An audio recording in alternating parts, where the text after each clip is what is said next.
Hey friends and revolutionaries, back again after a rather rough week. Not as bad as it was, but yeah, Monday last week, had a bit of an accident, better than it was, but just didn't really have much YouTube on my mind. But we're back, and we're going to go ahead and pick things up where we left off, or right about where we left off, with the Arkham Asylum Series 1, and we're going to go ahead and get to the Joker. Did Harley, have to do the Joker along with Harley. They've got to be side by side. Of course, with Scarface, it's the Joker with Scarface, Series 1, Collector's Action Set by DC Direct. And as I pointed out last time, really great packaging with the cowl and the bat ears on top, and the background being the portrait from the Arkham Asylum game, just with the foreground character being the Joker, or whoever the character may be, instead of Batman. Really makes me want to get Batman, maybe two Batman sets, one to keep in pack and then one to pop open. But I really love this packaging. I love how they've, even though it's a copy of the game, it really gives it kind of a 3D effect with the actual figure there instead of just the picture. So that's actually really, really cool. And of course the cowl ears at the top, that's great as well. But as we pointed out, Batman's in the set, Scarecrow, Harley we've already done, and now the Joker. The write-up, which we'll read one more time, it's a madhouse and the lunatics are running the asylum. After arriving on Arkham Island, Batman is greeted by Wharton Sharp and security personnel. Although the Joker is securely strapped to a handcart for transfer to the deepest bowels of Arkham, he escapes nonetheless. This is going to be the worst night of the Bat's life. With Joker free, inciting unrest among the inmates, Batman faces a riot from a cadre of Batman's most wanted killers and psychopaths who are screaming for vengeance and out for blood. Batman's blood. His mission? Stop the Joker and his accomplices at all costs. Welcome to the Asylum. Arkham Asylum. And pretty soon it's going to be welcome to Arkham City. So that's going to be a fun one, because then we're going to get the Riddler, and we're going to see a bunch of the other characters that didn't quite make it in here. So that's actually going to be a really great sequel. But for now, we've got a couple of sets of Arkham Asylum to get to, so let's not wait too much longer. Let's go ahead and pop Joker out of the pack and have some fun. Be right back. Okay, Joker fans, time to take a look. I gotta say, not a cartoon Joker. Not anywhere near the Joker that we would or have seen from the Batman animated series, the Justice League Wild Cards episode, one of my favorite episodes, I might add. Definitely not even a Brave and the Bold Joker. This is an entirely different theme on the Mad Clown, and I think it's incredible. This is such a great version of him. It takes really all the elements of the Joker, you know, of course the white face, the big red grin, the green hair, kind of the pointed nose, and it just gives it a much more gritty feel. You know, the eyebrows with the lines in the forehead, kind of with a sneer on there. The wash around the eyes, which is I think a little bit more from the movie, you know, the Dark Knight, and of course kind of the receding hairline, which again I think is more from the movie, but I think it kind of combines the elements of the comic, the movie, and just really gives it a great theme, a great feel. And Mark Hamill doing the voice from the Joker, you know, even though he originally actually was the trickster from the Flash TV series, and then later took that persona into doing the Joker for the animated series, you know, I can't think of how much further apart you can get from the trickster from the Flash to Joker in Arkham Asylum, and yet he plays them both almost exactly the same, and it just nails the character. It's a perfect Joker, and I really hope Mark Hamill does the voice for Joker for a long time to come, because again, he's nailed it. The rest of the figure, just fantastic, very much in line with the design from the video game. You know, certainly not a physical threat for Batman at all, Very, very slender, almost to the point where his body is actually curved. He's actually got a curve in his torso, and actually at the toes, they're actually kind of curled up a bit. Which, great sculpt on the shoes, nice detail on the shoes. Nice detail pretty much all the way around. The waistcoat with the buttons, the wilted flower, nice bow tie. Just, again, a really iconic Joker, just made a little more like from your nightmares, you know? He's got the real gold chain here, which I thought was nice. The paint is actually really good. You know, it's very much in line with the design from the game. My biggest drawback about it, though, is I think they went a little overboard on the lines on his lapel. I think the lines it's a few too many lines on his lapel.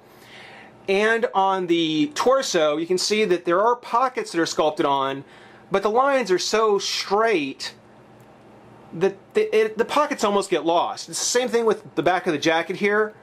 You know, there's this piece on the back which is sculpted on and looks very nice, but it kind of gets lost in the fact that the lines on his jacket just are so straight.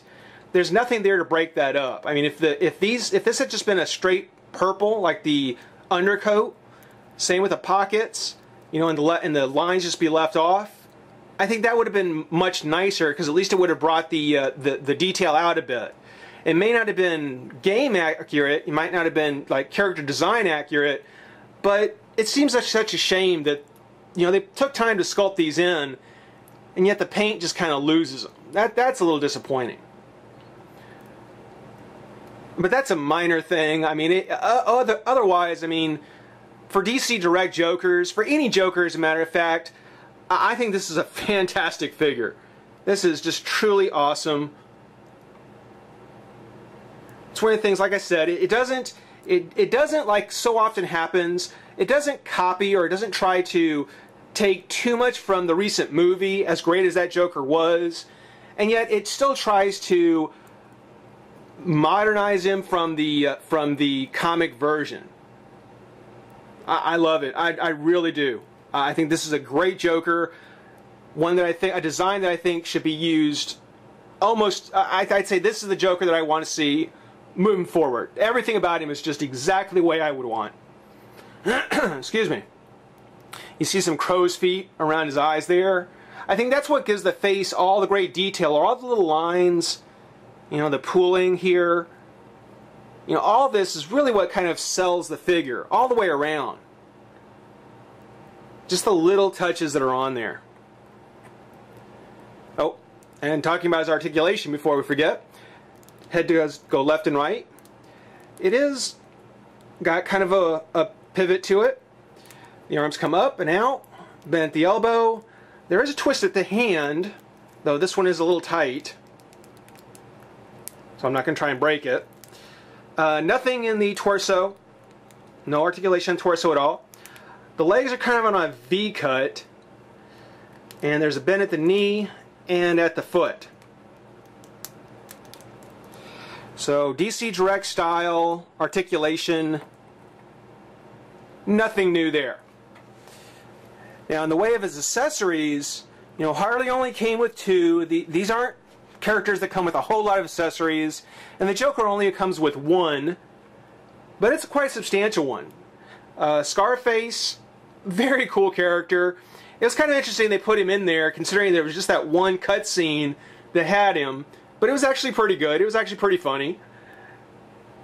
And I think it's a good way to kind of squeeze in another one of Arkham's villains.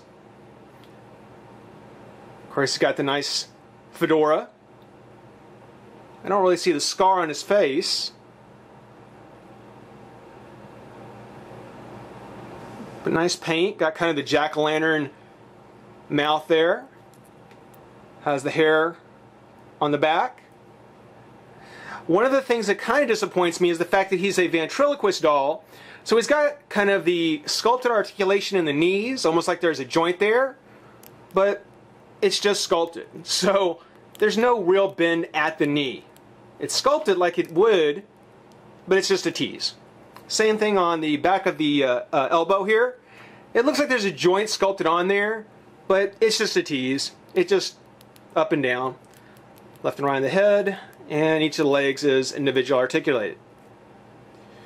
The jacket, I kind of like the lines on the jacket, the tie. Even has kind of the pocket there in the back for the ventriloquist's hand. Now, this gets me to probably my biggest disappointment about this is that, you know, he comes with the one stand, the kind of nondescript, used for anything stand. But, you know, considering that he comes with Scarface and how awesome this really is, it's really a shame he doesn't come with a chair. I mean, just a generic chair that he could have sat down in. You could take the Scarface figure, set it down,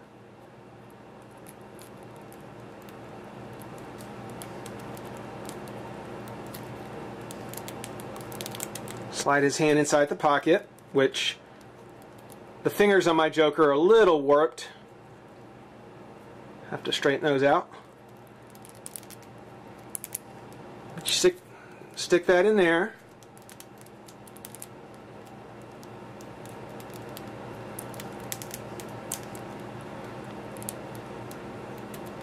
And with the chair, you know, you really could have recreated that scene from the game.